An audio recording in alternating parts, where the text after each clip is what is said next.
Bonjour à tous et bienvenue sur Mosaïque. Il fête ses 20 ans cette année, nous en sommes tous ou quasiment tous usagers. Pourtant, la simple évocation de son nom provoque souvent une polémique. Je parle du SIDEM. Avec nous pour en parler, Serge Winkelmüller, Serge Stark et Joël Niederlander. Bonjour à tous les trois et merci d'être avec nous aujourd'hui. On va tenter de répondre à chacune des polémiques, ce sera en deuxième partie d'émission. Tout de suite, on retrouve en duplex Uranitosic et Guillaume Dumonteil. Bonjour Guillaume, tu te trouves où aujourd'hui ? Avec Uranie, on se trouve dans un petit havre de paix à Neufgrange, au camping parc résidentiel de loisirs Saint-Vite. C'est le début de la saison. Depuis Pâques, certains propriétaires de chalets ou certains locataires également sont installés ici. Donc, les propriétaires ont commencé à nettoyer leur chalet et ils vont passer pas mal de temps ici, donc durant leur week-end ou s'ils ont la chance d'être retraités durant tout le temps, en fait, ici, jusqu'à fin septembre, mi-octobre, en fonction de la météo. Ils ont différentes possibilités ici. Ils peuvent pêcher, ils peuvent se balader dans la forêt toute proche. Et puis également, à partir du 1er mai, du week-end du 1er mai, il y aura une toute nouvelle attraction qui sera là. Ça s'appelle Wake in Vite. En fait, ça se passera sur l'étang ici, donc du camping Saint-Vite à Neufgrange. Les gens pourront faire des bateaux et puis seront également tractés avec des planches de wakeboard, par exemple, pour profiter de l'étang, de ce joli cadre. Et on aura certainement l'occasion d'en reparler sur Mosaïque dans quelques semaines. Merci Guillaume, effectivement ça donne envie. On poursuit le tour de l'actu du secteur avec le 60 secondes. Il y a les parapluies de Cherbourg et les parapluies de Sarralbe. Décidément, la ville surprend par son originalité. Cette année, elle crée le parcours des cigognes et cette magnifique mosaïque de couleurs composée de 150 parapluies. Suspendus place de la République devant l'hôtel de ville, ils colorent joliment la place. Parfois, l'un ou l'autre poussé par le vent se fait la malle, mais c'est dans la bonne humeur que le personnel remet le distrait à sa place. Remise des diplômes de master de l'ESPE de Sarreguemines. Une vingtaine d'anciens élèves étaient présents pour cette cérémonie qui officialise leur master des métiers de l'enseignement, de l'éducation et de la formation. Certains sont devenus professeurs titulaires, les autres ont choisi d'autres voies professionnelles, faute de réussite au concours. 35 nouvelles places de covoiturage à Puttelange. La zone est en construction près du centre socio-culturel. Des passerelles au-dessus des cours d'eau permettront d'accéder au commerce.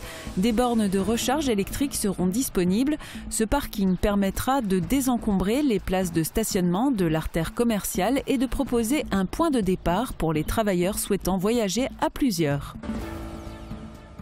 Ambiance de vacances au bord de l'eau tout près de chez nous. Avec les beaux jours, la saison des campings est lancée. Pique-nique, baignade, location de roulottes et de chalets.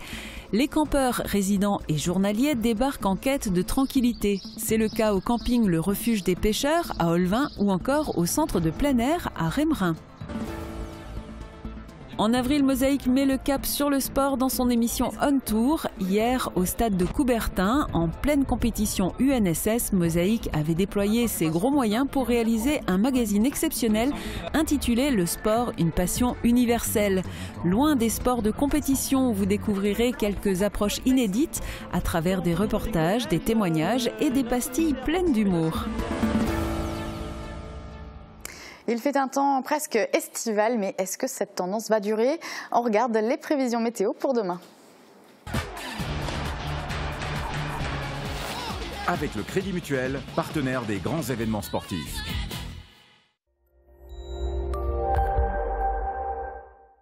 Bonjour tout le monde, on poursuit la semaine sur une vague de beau temps. Le soleil trône toujours dans un ciel sans nuages et les températures conservent un niveau très élevé.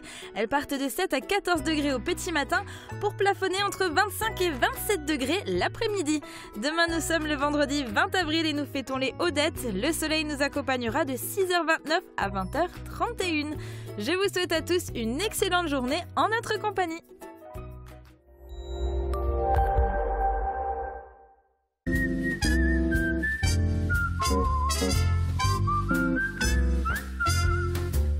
Oseo Cuisine, un service personnalisé avec des prix imbattables toute l'année. N'achetez pas votre cuisine sans passer par Oseo Cuisine. Un sujet peu réjouissant, il y a des craintes du côté de France Loisirs. Sur le plan national, après une demande de redressement judiciaire en décembre et l'annonce de la suppression de 450 emplois, certaines boutiques ont déjà fermé leurs portes. La boutique de Sarreguemines, elle, semble échapper à ce plan de sauvegarde. Les 3 salariés sont confiants depuis la réception d'un courrier leur indiquant que leur point de vente n'est pas touché. En moyenne, c'est une 50aine de clients par jour qui vient acheter des livres et loisirs culturels. Malgré une baisse de fréquentation depuis de nombreuses années, cette bonne nouvelle devrait leur assurer quelques temps de répit. En revanche, il y a bien eu fermeture pour la caisse du Crédit Mutuel de Lixin-les-Roulins. La fin de 100 ans d'histoire dans la commune. Désormais, les clients sont rapatriés vers l'agence de Groß-Blitersdorf, elle-même en travaux. Plus d'explications dans ce reportage de Thomas Drouin. Le bâtiment est toujours là, mais la banque, elle, n'y est plus. La caisse du Crédit Mutuel de Lixin-les-Roulins a fermé ses portes. Elle était d'ores et déjà fusionnée avec les caisses de Roulins et de Groß-Blitersdorf depuis 1991. Désormais, c'est dans la caisse de cette dernière commune que les clients lixingeois de la banque devront se rendre. Une caisse blitarienne qui évolue aussi de son côté avec des locaux au 31 rue de la Liberté totalement remaniés. Un chantier qui a d'ailleurs nécessité la fermeture des guichets pendant 1 jour et demi. C'est donc derrière cette façade blanche que désormais les clients rencontreront leurs conseillers et banquiers. Du sport à présent, les collégiens de Moselle se sont affrontés hier autour du stade de Coubertin. Il s'agissait de la finale départementale d'athlétisme en UNSS. Une journée sous le soleil à courir, sauter et lancer avec au final l'espoir d'une qualification pour le niveau supérieur. Sandrine Serbino et Thomas Drouin étaient sur place et pas seulement eux, regardez. Alors que l'équipe de Mosaïque était en plein tournage de la prochaine édition de l'émission On Tour consacrée au sport, les élèves de collège du département étaient en plein effort dans le cadre de la finale départementale collège d'athlétisme. Une compétition accueillie au stade Pierre de Coubertin et qui regroupait 290 élèves de 11 à 13 ans, dont 260 athlètes et 30 apprentis officiels. Au programme, sprint, fond, saut en hauteur et en longueur, mais aussi lancer de javelot ou de disque. Comme toujours, l'objectif des jeunes compétiteurs était de se qualifier pour la suite des événements, c'est-à-dire la compétition au niveau académique ou national. Le tout sous les encouragements de leurs camarades.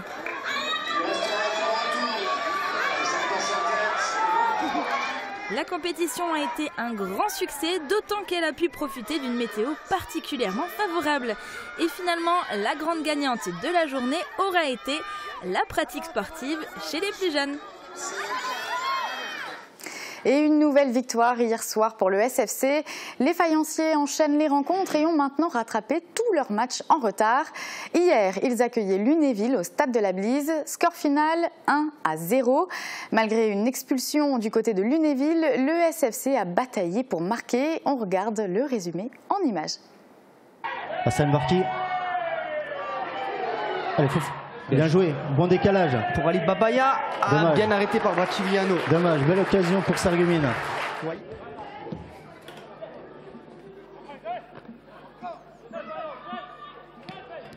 Allez, c'est une para. C'est pas bien dommage, joué Braccigliano. Dommage. 2 occasions là en 2 minutes là. Ok, Alain Vangère. Attention aux 20 mètres. Qui essaye. Oh, dommage. Il faut qu'il prenne de la vitesse. Allez, faut aller au bout. Faut aller vers le but. Allez, faut trouver quelqu'un. Dommage. L'idée était excellente. Qui a la tête dans la déviation. Donc, encore lui, ça fait 2 fois là. Voilà, carton jaune, ça fait 2 fois déjà. Monsieur Dumini. Et carton rouge, et voilà, carton rouge. Carton rouge très juste. Donc c'est vrai qu'il a fait énormément de fautes en première mi-temps. Important de tout de suite là, ils vont jouer à 10 tout le long du match, la deuxième mi-temps. Attention, elle a quand même, il n'y a pas que le 5 toujours la contre-attaque. Et le 5 il est tout seul. Et le 5 est... Et là, l'arbitre ne siffle pas, donc il aurait pu siffler parce que là, il y a quand même... Bien tiré, et c'est le but. Et bien au cours du jeu, Sarreguemines marque. Oh, bien tiré. Oh, dommage. C'était pas encore une fois un grand match de foot. Je suis un petit peu encore une fois frustré par le déroulement du match. J'aurais préféré que l'adversaire ne prennent pas ce rouge aussi rapidement parce que ça a un petit peu faussé le match. Je pense même qu'ils ont été meilleurs à 10. Bon retour les gars. Je pense même qu'ils ont été meilleurs à 10 qu'à 11, donc ils ont posé beaucoup plus de difficultés. Et on a su être patient. Et quand on n'arrive pas à marquer dans le jeu comme on l'a fait ce soir, c'est toujours important d'avoir le réalisme de le faire sur coup de pied arrêté. Donc c'est une satisfaction par rapport à ça. Mais c'est vrai que ça a été long à accoucher et on a dû faire preuve de beaucoup de patience ce soir pour arriver à nos fins.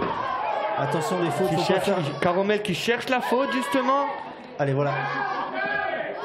Bien joué. Match fini et les 3 victoire points de Sarreguemines. 1-0 et 3 points. On jette, comme à notre habitude, un œil au classement. Le SFC assure sa 6e place du classement de National 3 avec 39 points, derrière Bissheim qui a 39 points également et devant 3 qui a 36 points. Restez avec nous dans un instant, on ouvre le dossier SIDEM. Ce sera en compagnie de nos 3 invités. A tout de suite.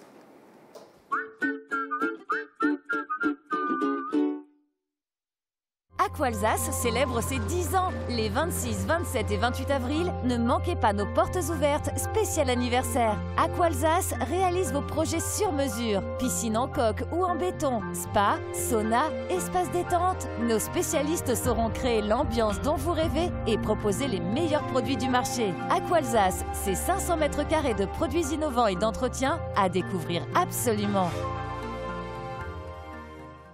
Profitez du moindre millimètre pour aménager vos rangements. Pratique, esthétique, ergonomique et en totale harmonie avec les autres pièces de la maison. Refusez désormais les compromis. Avec Schmitt, composez votre intérieur comme vous le souhaitez, au millimètre près. Schmitt, le sur-mesure n'est plus un luxe.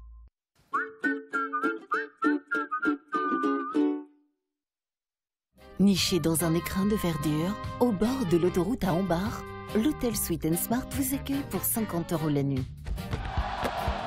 Sweet & Smart soutient à fond le SFC. Fort de ses 70 agences et de ses 6000 intérimaires par jour, DLSI soutient le SFC en championnat. DLSI, l'énergie de vos emplois et de vos footballeurs. 3e match en une semaine pour le SFC. Cette fois, les faïenciers se déplacent à Haguenau. Vont-ils poursuivre leur belle série de victoires? Réponse sur le terrain. Coup d'envoi de la rencontre à 16 h en direct sur Mosaïque.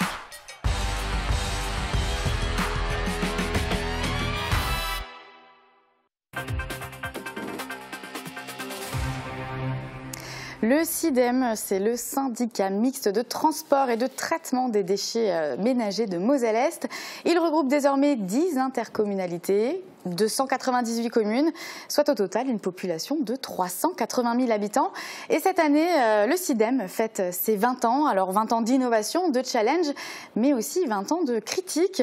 Alors avec nous sur ce plateau, Serge Winkelmüller, vous êtes directeur général du SIDEM. Serge Stark, vous êtes président du SIDEM. Et Joël Niederlander, vous êtes vice-président de la Casque, délégué du SIDEM.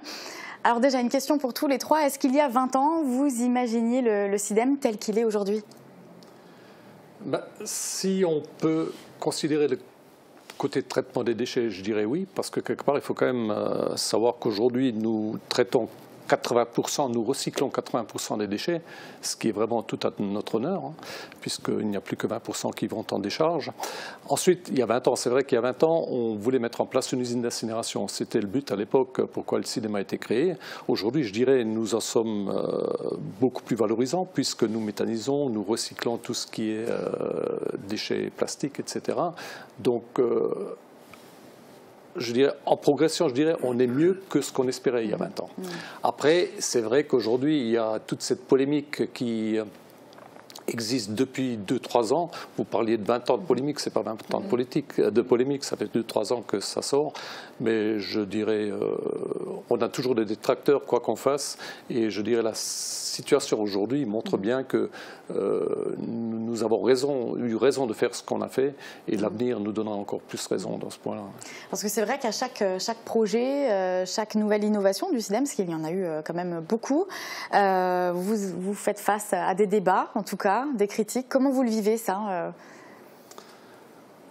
là aussi, je suis obligé de vous reprendre parce que ce n'est pas un chaque projet, puisque je rappellerai quand même que tous les projets, tout ce qui a été mis en place jusqu'à maintenant, toutes les décisions ont été prises à l'unanimité du Conseil.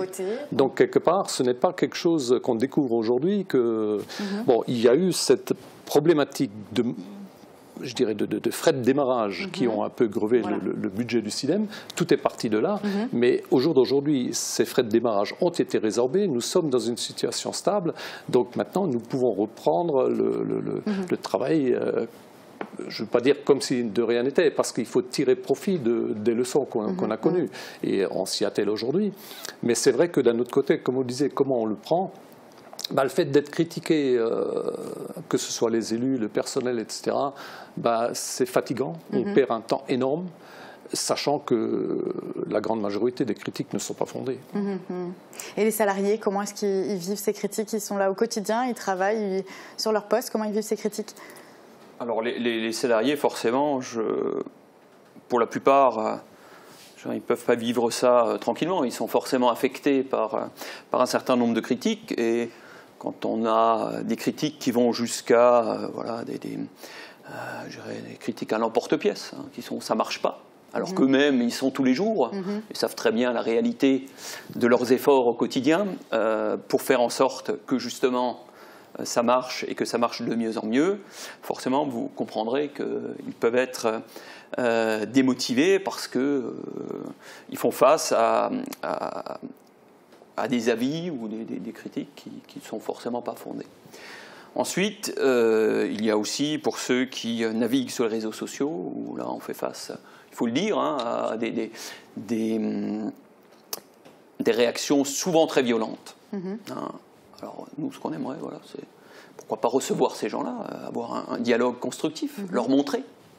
Et je pense qu'une critique en connaissance de cause, sur le fond, peut être constructive, mais une critique parce qu'on vit un moment d'énervement et face à un écran, on peut lancer. Donc tout ça, je dirais que c'est usant. Et puis on a, je pense en particulier à nos collègues qui sont tous les jours face aux usagers. Ce sont nos collègues qui distribuent les sacs, qui eux ne sont forcément, ils y sont pour rien, je dirais.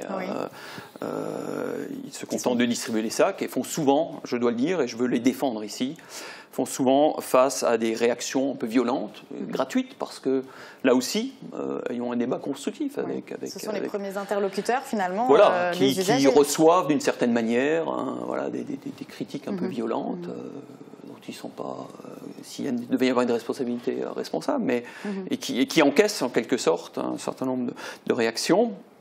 Et puis il y a une récurrence dans la critique, alors même que, comme l'a dit le Président, je dirais, nous avons traversé 3 ans, 3 années difficiles, on a absorbé en fin de compte ces coups de démarrage, collectivement, je dirais, autant les intercommunalités que les salariés du CIDEM, à qui on a demandé de faire des efforts supplémentaires, et les usagers aussi qui ont participé. Donc aujourd'hui, ce qu'ils ont du mal à comprendre, c'est que nous avons fait des efforts. Je pense qu'on est retourné dans une situation, je dirais, peut qualifier de normale et d'équilibre. Et ça ne donne pas ou ça ne fait pas cesser un certain nombre de critiques. Et je pense qu'au contraire, c'est le dialogue que nous avons en interne dans l'entreprise, parce que ça reste au CIDEM et dans les régies. Je pense qu'au contraire, chacun d'eux doit être fier de faire ce qu'ils ont fait et de venir tous les jours au travail pour, au fond, participer à ce modèle vertueux. Et je vais les défendre ici aussi, en tant que directeur général.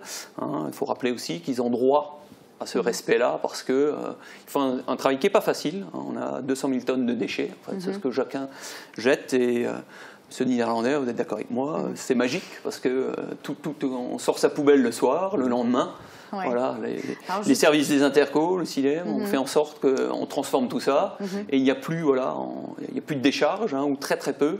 On transforme ces produits en nouvelles ressources, et je revendique ici un certain respect pour ces gens-là, pour mes collègues qui se donnent du mal au quotidien pour faire en sorte que cela fonctionne et qui restent, somme toute, je peux vous l'assurer, mobilisés pour continuer le travail de valorisation des déchets. Alors, on va rentrer un petit peu plus dans le détail dans un instant. Je voudrais vous demander, Joël Niederlander, en tant qu'élu, quel est votre point de vue voilà, de l'extérieur, toutes ces critiques, ce débat?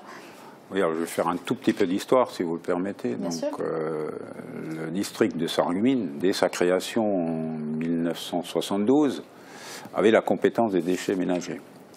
Et jusqu'en 1998, date de la création du SIDEM, chacun essayait de se débrouiller dans son petit coin, secteur géographique. Alors qu'est-ce qu'on faisait avec les déchets? Il n'y avait que deux solutions, on incinérait ou on enfouissait. Ce n'était pas certainement ce qu'il y avait de mieux pour l'environnement. Je me permets, en tant que maire de Groß-Billersdorf, de rappeler que nous avions combattu l'installation d'une usine d'incinération sur la commune de Groß-Billersdorf. Donc le SIDEM, le président l'a rappelé il y a un instant, avait à un moment donné pensé à l'incinération, mais très vite on a choisi une autre filière pour traiter les déchets. Et c'est une filière qui est très satisfaisante puisque, bon an, mal an, à peu près 80% des déchets sont valorisés. Et c'est une filière qui respecte l'environnement, en tout cas mieux que les autres types de traitement, enfouissement ou incinération. Donc on a tout lieu aujourd'hui, et dans les conditions techniques qui sont celles d'aujourd'hui, nous avons tout lieu d'être satisfaits de cette filière, même si elle peut faire l'objet ici ou là de quelques critiques, mais on peut toujours s'améliorer. Alors on va rentrer justement dans le vif du sujet. Parmi les points qui font polémique, il y a en premier lieu l'activité en elle-même. Alors, certains usagers expriment des doutes concernant la qualité du tri. Ils évoquent même le fait que les sacs multiflux ne serviraient pas à grand-chose, que tous les sacs finiraient au même endroit. Quelle est votre réaction face à cette critique? On a déjà dit 1100 et 1000 fois, le plus simple c'est de venir voir. Toujours est-il qu'au jour d'aujourd'hui, nous traitons tous les ans 22 000 tonnes de biodéchets au centre de méthanisation. Nous traitons 23 000 tonnes de déchets de plastique qui sont valorisés à Sainte-Fontaine. Ces déchets n'arrivent pas là par hasard, donc par miracle. Donc quelque part, ça montre bien que déjà les gens les mettent dans des sacs de couleurs différentes. On trie ces sacs par nos centres de tri optique, Sarreguemines, Morsbach ou Sainte-Fontaine et Fauquemont. Et ensuite, ils sont valorisés, triés, chacun dans les différentes filières. Donc, critiquer stérilement, je dirais, ça ne veut rien dire. On est prêt, on ouvre nos portes à tout le monde, il n'y a pas de problème. Pour que la preuve soit visuelle. Alors, les sacs, justement, vous avez créé une usine de sacs, elle est gérée par le SIDEM. Cette création, cette usine, est-ce qu'elle était nécessaire? C'était une opportunité? Comment ça fonctionne actuellement? Oui, alors peut-être sur la critique que je ne connaissais pas sur l'usine de confection de sacs, mais était-elle nécessaire ou pas?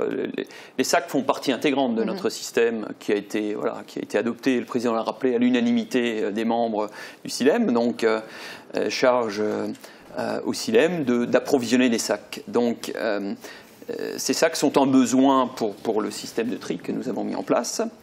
Et l'alternative à l'usine à sacs, au fond, on peut raisonner comme cela, c'était de continuer à en faire l'acquisition, qui, in fine, avant que l'usine de sacs ne se construise, provenait d'Extrême-Orient, du Vietnam, pour pas le citer. Au contraire, je pense que dans cette opération, le SIDEM a su relocaliser nos emplois. C'est un terme qu'on utilise rarement. On délocalise, là on relocalise. Donc 12 emplois aujourd'hui sur la commune de Beringen-les-Forbach, qui plus est en ZFU. Je pense que là ça renforce le rôle social aussi du syndicat. Et nous fabriquons aujourd'hui, et là aussi pour rebondir sur ce qu'a dit le président, il suffit de venir voir.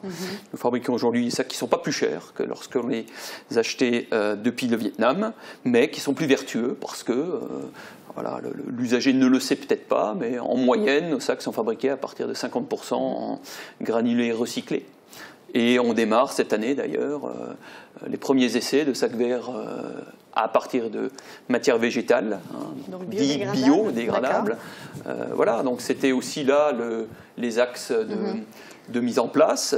Et aujourd'hui, à coût équivalent, on a on a créé, au fond, enfin, voilà, par les décisions, les élus ont créé 12 emplois ici, qui sont pérennes. Et un produit qui est plus éthique aussi, qui du coup respecte plus l'environnement. Et un produit qui est plus éthique, voilà, et qui a un impact carbone qui est évidemment bien moindre que lorsqu'il voyage. Il fait, voilà, il fait le tour de la planète pour être acheminé ici. Donc c'était une vraie opportunité, c'était une vraie nécessité pour vous de le faire, que ce soit sur le plan moral que financier. Autant financièrement que techniquement et qu'environnementalement, effectivement, ce n'est pas remis en cause. D'ailleurs, comme le disait le directeur tout à l'heure, je ne crois pas qu'il y ait beaucoup de personnes qui critiquent cette mise en place de l'usine à sac.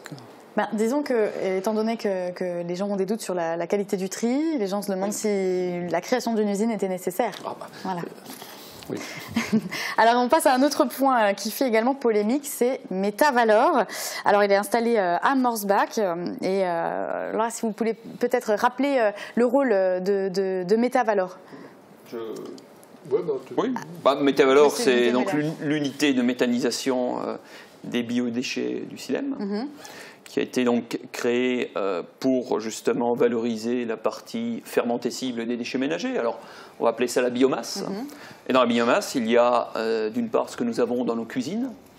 C'est ce qui, on va le caractériser par le sac vert, ce qu'on met dans le sac vert. Et puis, il y a dans cette biomasse, et c'était un choix dès le départ, il y a aussi dans la compétence du SILEM une partie des déchets verts. Et puis, il y a, dans les usagers du service public et d'autres sur le territoire, il y a un certain nombre de professionnels qui, dans leur exercice, produisent du biodéchet, ce qu'on appelle, voilà, en gros, les métiers de la bouche, mais aussi le fleuriste ou autres, qui ont recours au service public de collecte, sont également concernés par le tri des biodéchets. Et quand on cumule tout ça, effectivement, ça a donné des ressources pour faire fonctionner cette usine de méthanisation Metavalor. L'idée, c'est quoi? C'est évidemment de les transformer en matière pour être remis, je dirais, ce qu'on appelle le retour au sol. Et parallèlement, on est entré, donc, il y avait le choix en fait, si vous voulez, aujourd'hui, pour valoriser les biodéchets, il n'y a que 2 choix possibles. La réglementation nous l'a reprécisé tout récemment, c'est soit le compostage, soit la méthanisation. Le SILEM a choisi la méthanisation dès 2005, alors sûrement en étant un peu précurseur. Tout à fait. Et quand on choisit en 2005 la méthanisation de biodéchets, justement, c'est pour les valoriser et c'est pour s'inscrire dans ce qui aujourd'hui est appelé la transition énergétique. C'est-à-dire, voilà, comment peut-on acquérir une certaine autonomie énergétique dans le territoire? C'est en favorisant l'ensemble des ressources d'énergie renouvelable. Et Metavalor, on est un bon exemple. Nous produisons aujourd'hui de l'électricité, du biométhane en permanence. Du biométhane qui sert également à alimenter votre flotte de véhicules. Donc c'est vraiment un cycle... Voilà. Là, on est en plus, on illustre ce qu'on appelle aujourd'hui l'économie circulaire, qui il y a 10 ans, lorsque le SILEM décide... Je crois que ça n'existait pas, le terme est plus récent. Donc on illustre là cette idée d'économie circulaire où au fond, sur un même territoire, voilà, on peut additionner les ressources et voilà, la ressource issue d'un produit devient une ressource pour... Et la meilleure illustration, c'est évidemment que nos véhicules... roule avec le gaz produit par la valorisation des déchets. Les déchets verts des habitants du secteur. Il reste que, évidemment, quand on dit précurseur, je pense que ça fait partie de vos questions, on défriche. On défriche sur la reconnaissance d'un certain nombre de produits, dont les digestats liquides, qui ont également alimenté, je dirais, un certain nombre... Donc c'est ce qu'on appelle l'épandage des boues, est-ce que c'est ça? Voilà, alors nous on se défend, ce ne sont pas des boues. Au sens, d'ailleurs, ils n'ont pas. Le bout, c'est un caractère physique d'une matière. Voilà, nous sommes dans les taux de matière sèche inférieurs à celle d'une boue, mais je ne veux pas rentrer dans des détails. Donc, ça s'appelle, en termes, je dirais, en termes techniques, c'est un digestat liquide, parce que c'est issu du digesteur. C'est la partie liquide après déshydratation. Et ces digestats liquides, effectivement, constituent, et on peut le comprendre, un produit qui est nouveau. Donc forcément, qui pose question. Un produit nouveau, donc peu connu, donc auquel on veut attribuer un certain nombre de défauts, effectivement. Aujourd'hui, qu'est-ce que Qu'est-ce qu'un digesta? Donc c'est une sorte de c'est le pendant du compost, sauf liquide, et qui est naturellement destiné à un retour au sol. Donc c'est un engrais? C'est un engrais. Et c'est un engrais qui a la vertu suivante, c'est qu'il peut donc, pour ceux qui l'utilisent et qui vont l'utiliser, se substituer à des engrais synthétiques. Pas complètement forcément, ça dépend des cultures, mais au moins peuvent venir apporter une partie d'intrants. Et c'est un produit qui est en cours de reconnaissance, que ce soit au niveau national et au niveau européen. Par des tests, c'est ça? Par des textes, par des normes. Il y a aujourd'hui un projet de normalisation au niveau européen. Alors nous sommes sollicités pour apporter notre expérience là-dedans, au travers du GT. Il y a un groupe de travail Digesta au niveau national qui justement œuvre à cette reconnaissance. Il y a déjà eu un premier texte, mais réservé aux installations purement agricoles. Et je vous rassure, les digestats de Météo-Valeurs rentrent dans cette catégorie. Donc, si nous étions simple installation agricole, nous pourrions sortir d'ores et déjà nos digestats du statut de déchet. Et alors, malgré ces résultats-là, l'épandage des boues, entre guillemets, je vulgarise un petit peu, fait quand même polémique. Qu'est-ce qui gêne, en fait, les personnes qui vous critiquent, du coup? Qu'est-ce qui leur pose problème? Alors, le problème, dans le fond, il est sûrement issu d'un manque de communication. D'accord. Le problème du fond, on lui a attribué, à ces digestats où on leur a, qu'ils étaient, je dirais, remplis de plastique, de verre. Or, c'est pas la question. Nous avons eu à traiter ce problème, mais sur la partie compost. Donc ça, c'est autre chose. La partie digesta, elle est complètement exempte de ces produits-là. Et nous avons besoin, je pense, de communiquer, mais communiquer par l'exemple aussi, je dirais. Il y a deux choses, si vous voulez. La première, c'est que les digestats de Météo-Valeurs, depuis l'origine, sont toujours retournés au champ. Soit directement, mais la plupart du temps en étant réincorporés avec d'autres produits et n'ont pas posé de problème. D'ailleurs, là aussi, on a mis un certain temps, et il a fallu faire preuve de patience aussi, parce que produits nouveaux, donc sur des procédures, ça a mis un peu plus de temps pour justement montrer l'innocuité du produit et son bienfait. Donc aujourd'hui, ce seront les tests qui révéleront la possibilité ou non d'utiliser ces produits. Ça fait 6 ans que ces produits sont utilisés. Aujourd'hui, nous démarrons, l'autorisation nous a été accordée par le préfet au mois d'octobre. On démarre les premières campagnes d'épandage. Il y a eu un premier test expérimental cette semaine, qui va nous servir là aussi pour une réunion, je pense, des élus concernés, des communes concernées, avec preuve à l'appui. On montrera comment ça se passe. Et on pourra, je pense, à ce moment-là, je dirais, répondre à beaucoup d'inquiétudes. Et apporter plus de détails. Et ce qu'il faut dire aussi, c'est que cet épandage fait partie d'une autorisation qui nous a été délivrée par l'ADREAL. Donc on a une obligation de suivi, on a une obligation d'analyse tout au long de la procédure, que ce soit maintenant, avant la mise en terre, pendant et après, avec des analyses continues. Donc je pense que tout le monde pourra être rassuré. Et puis ce sont des informations qui sont ouvertes à tout le monde. Alors Joël Niederländer, en tant qu'élu, vice-président de la CASC et délégué du SIDEM, votre rôle, c'est aussi d'avoir un œil sur ces projets? Oui, puisque, comme son nom l'indique, le SIDEM, c'est un syndicat. Et il est composé de représentants de toutes les collectivités membres de ce syndicat. À ce titre, la communauté d'agglomération, Nouveau Territoire, compte 9 délégués auprès de ce syndicat, et 2 de ces délégués sont même vice-présidents du SIDEM. Donc toutes les décisions qui sont prises au niveau du SIDEM le sont par l'ensemble des délégués du SIDEM. Ce n'est pas une personne qui seule dans son coin prend les décisions. Donc c'est en connaissance de cause que nous gérons de façon commune les déchets de notre territoire. Alors un autre point qui fait beaucoup parler, c'est évidemment l'aspect financier. On voudrait savoir comment évolue la dette du SIDEM. Alors la dette, ça c'est effectivement, tout le monde parle de la dette, on nous demande des ratios par habitant, etc. Déjà, il faut replacer le SIDEM dans son contexte. Comme le disait M. Niederländer tout à l'heure, le SIDEM est un syndicat intercommunal, mais est avant tout un outil industriel. puisque le SIDEM traite ces déchets lui-même. On ne passe pas nos journées à faire des commandes à des sous-traitants. Nous avons tout un équipement, nous avons des centres de tri, nous avons déjà une flotte de véhicules, des centres de tri, nous avons l'usine de méthanisation de Morsbach, celle de Sarreguemines, nous avons des postes de transfert, etc. Donc, pour financer cet équipement, ces équipements se financent sous forme d'emprunt, puisque quand le SIDEM a démarré, il y a 20 ans, il n'y avait pas de fonds. On n'avait pas de caisse, les intercos n'ont pas mis la main au porte-monnaie à l'époque. Donc forcément, on a mis en place des emprunts pour financer cet équipement. Et ce financement et ces équipements, je dirais, je tiens quand même à le dire, ne sont pas comparables à des investissements comme dans une commune où on finance une piscine, une mairie, une salle de spectacle, une salle polyvalente, etc. Là, ce n'est pas le contribuable ou les générations futures qui rembourseront cette dette, comme vous l'appelez, mais le remboursement de ces emprunts est inclus dans les frais de fonctionnement que nous facturons, que nous traitons tous les jours. Cet investissement-là, il est disproportionné par rapport au budget du SIDEM ? Alors pas du tout, puisque, comme je le disais, le remboursement des emprunts fait partie de ces frais de fonctionnement.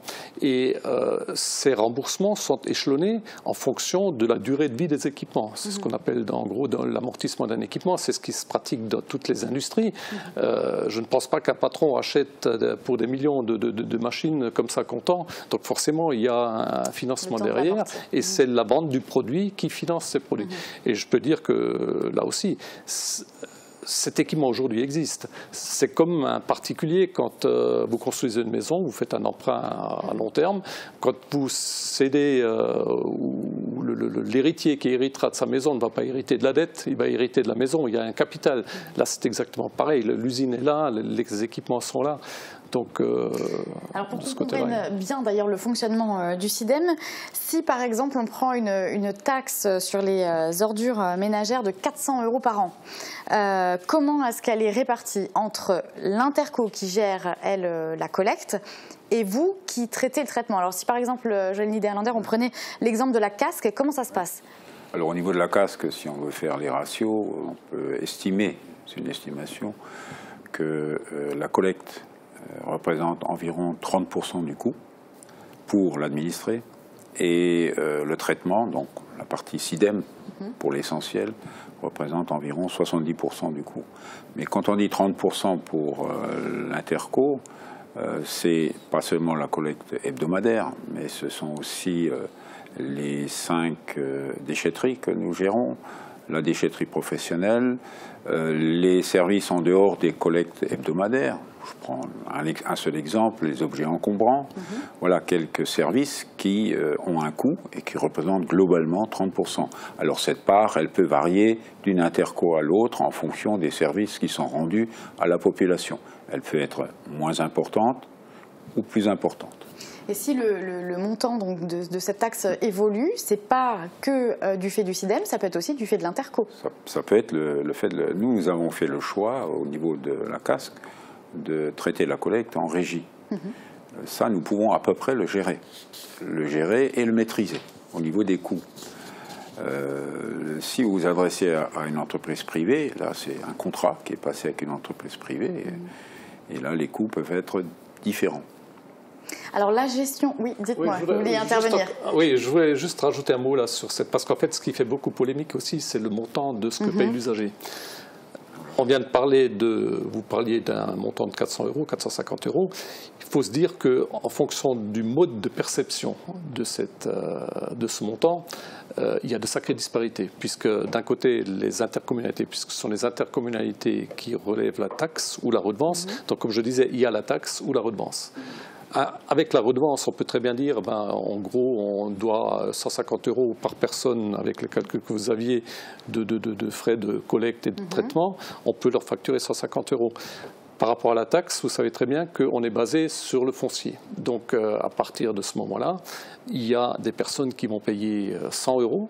Il y en a d'autres qui vont payer 400, 500. Et c'est là le gros problème. Mais je dirais ça, c'est tout à fait indépendant du SIDEM. C'est la réglementation française qui n'autorise plus qu'il y ait plusieurs modes de gestion de cette... C'est une réglementation qui vous est complètement imposée. Absolument. Alors la gestion du SIDEM, l'ADQV, l'association de défense de la qualité de vie au Pays de Bitche, avec Anticor, l'a un petit peu étudié et a dénoncé des irrégularités. On a diffusé un reportage concernant la dernière réunion publique de ces deux structures. C'était le 19 mars dernier. Je vous propose qu'on regarde le reportage et qu'on en parle juste après. Les clients du jour ne sont pas venus profiter d'un bon café chez René à Urbach, mais pour manifester leur colère contre le SIDEM, le syndicat des déchets ménagers de Moselle-Est. Devant eux, les membres de l'ADQV, l'association de défense de la qualité de vie au Pays de Bitche. Ils ont présenté l'avancée de leurs recherches en s'appuyant sur le rapport de la Chambre régionale des comptes sur la gestion du SIDEM. On ne nous donne pas ce que nous avons envie de recevoir, c'est-à-dire des documents qui nous permettent d'avoir une vision globale de cette gestion. Et donc nous sommes obligés de faire différemment. On essaye de se procurer ces documents par des moyens différents et on constate ensuite que ce que dit le SIDEM n'est pas toujours la vérité. Leurs combats sont multiples. Pour eux, le multiflux et l'épandage des boues ont leurs limites. Ils pointent également du doigt des problèmes de gestion interne. Un signalement a été déposé le 5 décembre 2017 au procureur de la République. Les nouvelles sont favorables puisque le procureur de la République a saisi le SRPJ, le service des renseignements de la police judiciaire, pour faire des enquêtes auprès des personnes qui sont concernées par la gestion. Et il y a particulièrement dans ces infractions les doubles emplois de certaines personnes qui sont employées à temps plein dans deux collectivités différentes. Pour l'épauler dans ses démarches, l'ADQV a fait appel à Anticor, une association anti-corruption pour l'éthique en politique. L'usine de méthanisation, en fait, c'est très bien. En revanche, c'est toujours la gestion qui pose problème parce que les élus, quelquefois, ne sont pas au courant. Il faut aussi le dire. On n'est pas là pour vous dire vous êtes tous pourris ou pas du tout. On est là pour vous dire vous n'avez peut-être pas eu tous les éléments et on vous donne donc tous les atouts pour vous former et vous donner les appréciations dont vous avez besoin. Ce que l'ADQV et Anticor espèrent maintenant, c'est de pouvoir travailler avec les élus pour faire évoluer les choses. Alors on a entendu les critiques, un manque d'informations concernant la gestion du SIDEM, le lancement d'une enquête sur la gestion du SIDEM, le possible double emploi de certains gérants. Alors Serge Ostard, c'est quoi votre réaction face à ces critiques ?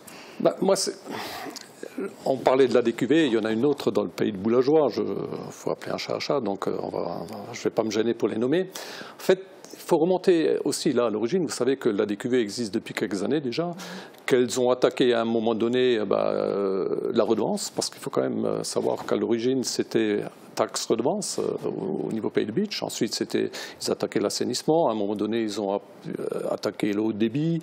Ils ont attaqué, ils prennent position pour la télé locale. Bon, peu importe. Ils attaquent en fait tout ce qui est attaquable. Actuellement, ils ont le SIDEM dans le collimateur. Et là, dans le reportage que vous avez montré, j'apprends qu'ils ont demandé pas mal de documents suite aux attaques, aux remarques de la CRC. Je peux vous assurer qu'aujourd'hui, nous n'avons eu aucune demande de document quelconque suite à ce rapport qui a été fait par la CRC.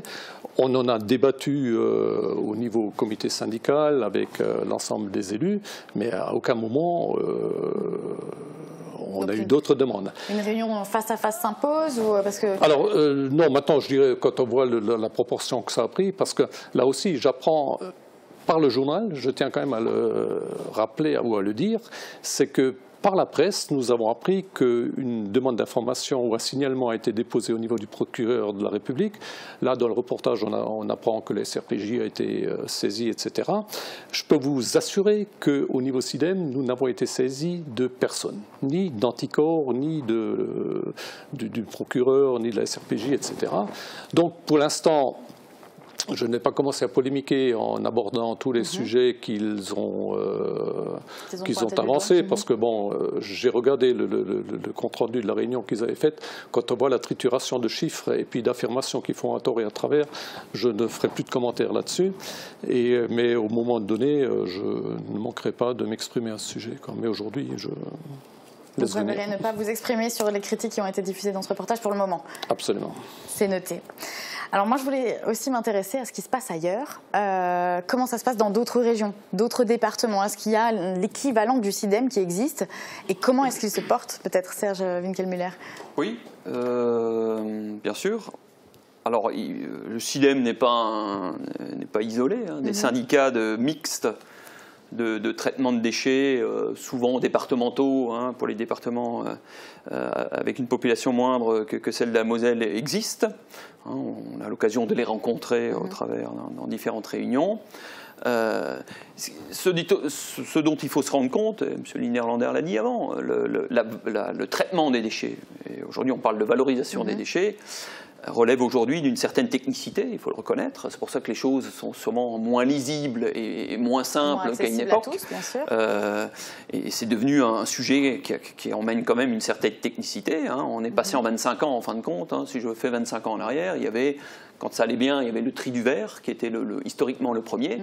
Aujourd'hui, on a fait un petit décompte. On gère plus de 30 filières. Ça va de la capsule de café aux biodéchets, mais on gère aujourd'hui plus de 30 filières qu'on demande évidemment à nos concitoyens de trier à un moment donné, ou pas, ou dont on se charge du tri. C'est l'exemple des sacs oranges, où on trie ça en une dizaine de sous-matériaux pour pouvoir les valoriser et les revendre. Donc il y a une complexité qui a nécessité évidemment qu'au niveau de l'intercommunalité, les communes d'abord et les intercommunalités ensuite, pour pouvoir mener, je dirais, des projets, ça a été l'exemple du SIDEM il y a 20 ans, se sont regroupés, ça a été dit avant, pour pouvoir avoir une surface suffisante et puis un poids suffisant pour pouvoir supporter des investissements sur des équipements sur le territoire. Donc, à la question, on n'est pas seul, évidemment. Le SIDEM a choisi une certaine... je pense, le comité syndical, les élus. Moi, je suis ici, je représente d'une certaine manière les salariés qui ont la charge de mettre en œuvre un projet qui a été décidé et dont on peut dire, avec assurance, je dirais qu'on a une certaine avance, qu'on paye d'ailleurs d'une certaine manière. On est en avance sur la filière de la valorisation de la biomasse, sans conteste. Nous sommes, je pense, aujourd'hui la seule collectivité en France qui a 2 unités de méthanisation, qui valorisent complètement, y compris ces déchets verts, par la voie de la méthanisation. On a dans ce cadre-là, donc comme on est un peu, je dirais, précurseur, forcément, on est amené à trouver des solutions qui existent, qu'on ne peut pas simplement... Il nous a été amené de copier des solutions chez nos voisins parce qu'ils les avaient déjà expérimentées. Là, sur la biomasse, force est de constater qu'on n'a pas pu simplement faire un copier-coller. Donc, on s'est retrouvé face à des questions. Ça a été aussi l'expérimentation à Roulin de la collecte multiflux en 2006-2008, qui a convaincu, au fond, par le retour, je dirais, le comité syndical. Et alors, sans conteste sur les biodéchets, sur la biomasse, sur les autres points, on essaye évidemment de voir ce qui se fait ailleurs aussi. Voilà, lorsque les décisions ont été prises en 2005-2007, toutes je dirais, les connaissances n'existaient pas. Et il a fallu prendre des risques aussi, innover et mettre en place un système qui aujourd'hui fonctionne, qui est dans un cycle d'amélioration continue. Mais je veux dire par là qu'il ne peut pas y avoir en France un modèle unique pour un syndicat, parce que chaque syndicat a son histoire. M. Linerlander l'a rappelé. Il y a une histoire de l'incinération en Moselle-Est. Chaque structure a son histoire, un contexte particulier. Qui est, le SIDEM, c'est quand même 2500 km². Donc il y a une dimension logistique qui a son coût aussi, qu'il faut organiser, qui a un territoire, une organisation, et les solutions adoptées par les uns et les autres sont de ce fait un peu différentes. Donc c'est jamais évident de se comparer. Ce qu'on peut dire cependant, c'est que force est de constater que des décisions prises en 2005 et 2007 en l'absence je dirais, de direction aujourd'hui se sont vues confirmées, et plus récemment par la loi sur la transition énergétique pour la croissance verte, si je ne me trompe pas. C'est des choses que vous aviez déjà anticipées, imaginées qui ont donné, au fond, qui ont validé ce qui a été fait sur le territoire du CIDEM. Notamment le tri à la source des biodéchets. Aujourd'hui, il est incontournable. Et ceux qui pensent, logiquement, tout le monde va devoir se poser cette question tôt ou tard. Je dirais pour les élus du CIDEM, c'est une décision qui a été prise, qu'il faut maintenant confirmer, et puis œuvrer, je dirais, pour améliorer les choses et continuer à améliorer les choses. Alors c'est vrai qu'aussi, en 20 ans, le CIDEM a beaucoup innové, a beaucoup recherché de nouvelles solutions. Désormais, on compte une dizaine de sites différents parmi le CIDEM. Et la dernière inauguration en date, c'est Metavos à Sarreguemines. C'était en septembre dernier. Mosaïque était présent lors de l'inauguration. On regarde les images et on en parle juste après. Une simple décharge, nous sommes passés à des équipements destinés à des filières valorisantes et Metavos en est un bel exemple et son caractère transfrontalier renforce encore son originalité. Tout est dit et en rime s'il vous plaît. En quelques phrases, l'élu qui préside l'intercommunalité de Sarreguemines vient de résumer l'histoire du traitement des déchets à Sarreguemines, dans le quartier de Folperswiller. Comme l'ensemble des personnes qui ont participé à l'inauguration de Metavos 1, il se réjouit de la qualité du travail fourni par cette unité de méthanisation qui transforme les déchets verts de la Sarre et du territoire du CIDEM en énergie, du biométhane et en compost. Metavos 1 est entré en service en décembre 2015. Cette unité innovante a aujourd'hui atteint son rythme de croisière. Elle s'inscrit pleinement dans la logique de transition énergétique en produisant de l'énergie verte. La construction de Metavos 1 a coûté 3,13 millions d'euros. Pour financer cet équipement, le CIDEM a pu compter sur des partenaires qui ont apporté près de la moitié de la somme requise. Il s'agit de son homologue sarrois, EVS, de l'Europe et de la région Grand Est. Mesdames, Messieurs les élus, croyez que nous faisons tout pour optimiser notre fonctionnement, avec comme seul objectif la maîtrise du coût. Après avoir reçu des critiques concernant le montant de ses dépenses, le CIDEM fait tout pour redorer son image. Nous valorisons et nous vendons du biométhane sur le réseau. Et ça permet de couvrir l'investissement et au fond de traiter le déchet vert à un coût qui est moindre que celui que nous avions en ne faisant que du compostage. En 2014, le CIDEM et le groupe Lingenelt ont créé la société Metavos. L'objectif est de construire des unités de méthanisation comme celle qui vient d'être inaugurée à Sarreguemines. Le but, c'est d'avoir beaucoup d'autres Metavos qui vont se construire ailleurs et le CIDEM aura des retours sur les dividendes sur ses ventes. Et ça, on est bien parti puisqu'il y a déjà 2 contrats qui ont été signés. Il y a un deuxième méthaniseur qui va être mis en service d'ici 3-4 mois sur le zoo de Thoiry. Il y en a un autre qui va commencer d'ici, juste après, au sud de Paris. Il y en a un sur la région de Strasbourg qui est en gestation. Le marché semble donc porteur, d'autant que le gouvernement a fixé à GRDF, l'opérateur de distribution de gaz en France, l'objectif d'injecter dans les réseaux d'ici 2030 10% de gaz vert. Les perspectives concernant l'utilisation du biométhane sont donc favorables. Alors le bilan aujourd'hui, Serge Stark, est-ce que vous couvrez les investissements? Alors absolument, c'est d'ailleurs le reportage reprend très bien les données. Déjà, ce qu'il faut prendre en compte, c'est qu'on voit déjà l'évolution des mentalités, je dirais, entre la partie Morsbach, donc tout ce qui est déchets, et la méthanisation des déchets verts, puisqu'à Morsbach, l'ensemble des investissements a été pris intégralement en charge par le CIDEM, puisqu'il n'y avait absolument aucune aide. Et là, il faut quand même voir qu'à Sarreguemines, nous avons obtenu 50% d'aide, que ce soit du côté sarrois, par Interreg, la région, etc. Donc on voit qu'aujourd'hui, la méthanisation est bien dans l'air porteur. Et pour répondre à votre question, effectivement,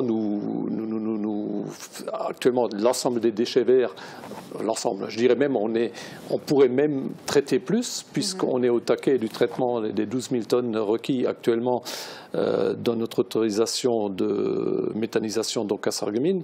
Donc nous produisons du gaz. L'année dernière a été, bon, en 2015 on est monté en puissance comme on l'a dit, mais 2016 a été un fonctionnement à fond de l'ensemble de l'installation, et avec la vente du gaz, voilà, les dépenses sont couvertes conformément aux prévisions, je dirais. Donc c'est un marché qui devrait se développer et continuer à se voilà, développer. Et puis bon, dans le reportage, on parlait de ventes d'unités qui sont en train d'être mises en route actuellement, donc ça fonctionne aussi sans autre forme de procès, sans problème. Par contre, ce que je voudrais quand même, je voudrais profiter de l'occasion pour rappeler qu'à Sarreguemines, nous méthanisons du déchet vert. À Morsbach, nous méthanisons du déchet ménager. Parce qu'à un certain moment de détracteurs, tout à l'heure on parlait d'associations, il y en a qui disent oh ben, d'un côté vous avez une usine qui coûte 40 millions, de l'autre côté vous avez une usine qui coûte 12 millions, alors qu'en fait elle ne coûte pas 12 millions, vous l'avez vu dans le reportage. Où sont passés les sous manquants? Donc il faut comparer ce qui est comparable. Vous avez bien vu, à Morsbach, vous avez du tri, vous avez toute une série de traitements, de phases de traitement. Ce n'est pas du tout comparable. Entre méthaniser du déchet ménager et méthaniser du déchet vert, ben, c'est une... Quelle est la différence alors, pour qu'on comprenne, nous, novices, par exemple? Il y a évidemment plusieurs différences, mais... je dirais que pour l'essentiel, c'est l'investissement. C'est-à-dire qu'évidemment, dans nos sacs verts, le biodéchet ménager a avec lui, je dirais, et tout le monde peut le constater, voilà, il y a une problématique d'odeur qu'il faut maîtriser, ce qui impose de faire tout le process dans des bâtiments fermés avec un traitement d'odeur, dont on peut s'affranchir sur le simple déchet vert, parce qu'il n'y a pas la même... Donc problématique. Des investissements. Et puis, voilà, rappelons que Métavalor, voilà, aujourd'hui, c'est 46 000 tonnes par an contre 12 000. Donc, on ne peut pas comparer une usine de méthanisation avec une autre. En termes d'emploi, la différence, elle est... En termes d'emploi aussi, je dirais, de par la complexité même de la préparation des déchets en amont, en aval. Voilà, il est évident que nous avons sur Métavalor, il y a une quinzaine d'emplois sur Métabos. Avec la plateforme maintenante, c'est plutôt 3 emplois. Donc il n'y a pas, voilà, mais c'est lié à la fonction, à la manière et à l'importance du travail à fournir pour préparer le déchet qu'on va... Et la revalorisation, quoi. Voilà, qui va alimenter le digesteur, quoi. Alors après l'innovation, je voudrais parler d'un autre axe qui est privilégié par le SIDEM. C'est son rôle d'acteur sociétal et de prévention, et notamment une prévention qui est faite auprès des scolaires, auprès des enfants.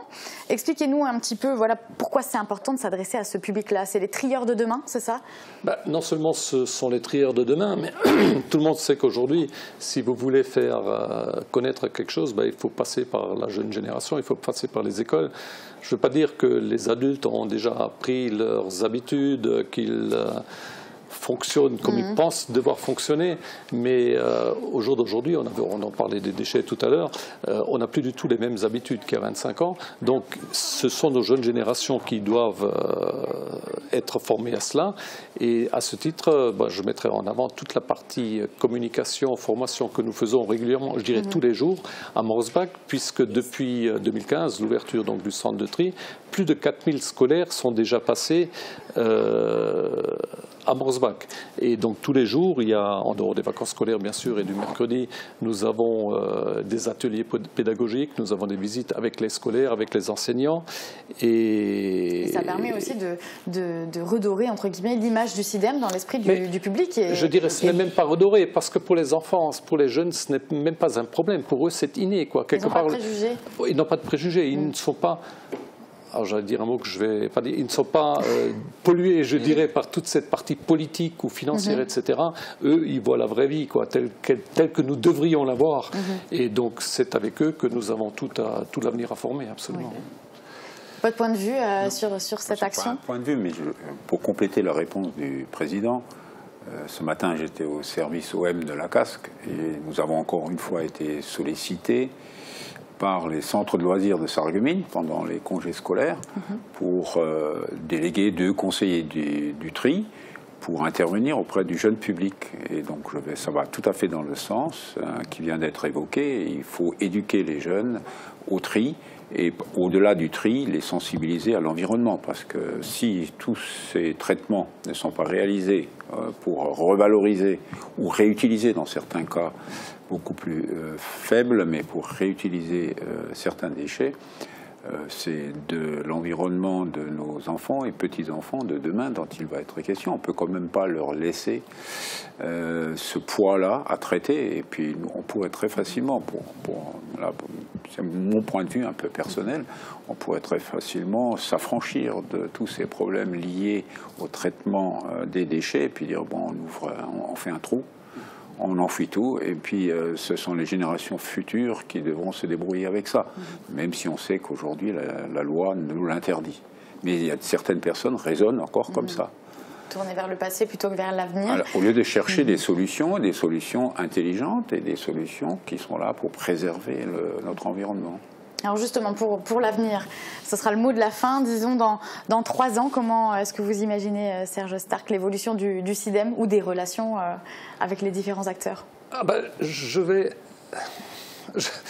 D'abord, je vais déjà reprendre un mot que j'avais dit quand j'ai pris la présidence en 2014. J'ai dit au sous-préfet à l'époque, j'ai déjà repris depuis, c'est que le prochain président aura la belle vie. Parce qu'il aura en main un outil performant, payé, avec un fonctionnement qui valorise l'investissement qui a été fait, avec une sérénité revenue. J'espère que ça sera le cas. Pendant ces 3 ans, on va encore s'efforcer maintenant, nous, à optimiser ce qu'on est en train de faire, parce que tout n'est pas parfait. Il y a encore des choses à faire. On a des investissements que nous sommes en train de faire, donc optimiser certains centres de tri, certains équipements qui commencent à être vétustes, etc. Il y a une partie investissement aussi que nous avons prévu, pas seulement investissement chez nous, mais on est en train de créer des groupes de travaux avec nos collectivités voisines pour essayer d'optimiser certaines installations, notamment des centres de tri, où on peut très bien, où il faut mutualiser les services, quoi. Donc il y a encore un peu de travail. Il y a encore du travail, absolument. Mais comme dit, le plus gros des investissements, enfin les investissements sont réalisés. Maintenant, il faut exploiter sereinement. Et ce que nous faisons actuellement, nous le faisons. Il faut y ajouter la sérénité. Et j'espère qu'on va pouvoir convaincre tout le monde du bien fondé de ce qu'on fait. Et vous, Joël Niederlander, quels sont vos souhaits d'ici 3 ans pour le SIDEM? D'abord, que le SIDEM continue à vivre. Je ne veux pas du tout faire de procès d'intention au SIDEM. Moi, je vois plutôt le verre à moitié plein que le verre à moitié vide. Critiquer, c'est toujours facile. Les gens qui critiquent le procédé qui a été mis en place par le SIDEM, je n'entends pas de solution alternative. Une seule a été évoquée et qui est récurrente chaque fois, ou quasiment chaque fois que le syndicat se réunit, c'est un des élus qui parle d'incinération. Bon, mais il ne veut surtout pas que cette usine s'installe sur sa commune. Donc il a trouvé une solution là qui nous a... Bon, je ne vais pas polémiquer ici. Voilà, donc nous on a tout intérêt à ce que le SIDEM fonctionne, parce qu'on est partie prenante, pas seulement sur le plan industriel, c'est-à-dire le traitement des déchets, mais également sur le plan financier. Puisque les dettes du SIDEM, puisqu'on les a appelées comme ça tout à l'heure, les investissements qui ont été réalisés, il faut bien les amortir. Et certains prétendent qu'on pourrait sortir du SIDEM. Eh bien, je leur dis bon courage s'ils veulent sortir du SIDEM. Parce qu'il faudra d'abord qu'ils règlent leur participation aux investissements qui ont été réalisés. Et ensuite, surtout, qu'ils proposent à leurs administrés des alternatives pour traiter autrement les déchets, dans les mêmes conditions de respect de l'environnement. Alors là, je leur souhaite bon courage. Vous, Serge Winkelmiller, quels sont vos souhaits d'ici 3 ans pour le SIDEM? Ce sera le mot de la fin. Vous faites un grand honneur. Nos souhaits, forcément, vous l'avez compris, on a traversé 3 ans difficiles pour l'ensemble du personnel. Ce qu'on souhaite, c'est pouvoir, je dirais, retrouver de la sérénité, pouvoir se consacrer à notre travail, qui est effectivement de prendre en charge ces déchets, d'améliorer les conditions de prise en charge et de pouvoir, je dirais, optimiser. Le président l'a dit, il y a des choses à optimiser, mais ça c'est le lot de tout outil industriel. Donc ce que je peux nous souhaiter, c'est effectivement de pouvoir continuer à progresser. Et surtout de pouvoir le démontrer, je dirais, à chaque usager, parce que je crois que sans la confiance et sans le geste de tri, parce que c'est ça, tout notre système, je dirais, repose sur un seul geste. Voilà, peut avoir toutes les vertus, mais ce que nous demandons, je dirais, effectivement, c'est que chacun, chez lui, dans sa cuisine, dans son logement, continue à être convaincu que son geste de tri, c'est le bon. Et que voilà, c'est lui qui sera garant du fonctionnement de l'ensemble de nos installations et aussi au fond de la maîtrise des coûts. Voilà, le message est passé. Merci en tout cas à tous les trois d'avoir accepté de venir sur notre plateau et d'avoir répondu à toutes mes questions. C'est la fin de notre émission. Merci à vous également de l'avoir suivi. Je vous souhaite à tous une très belle journée sur Mosaïque.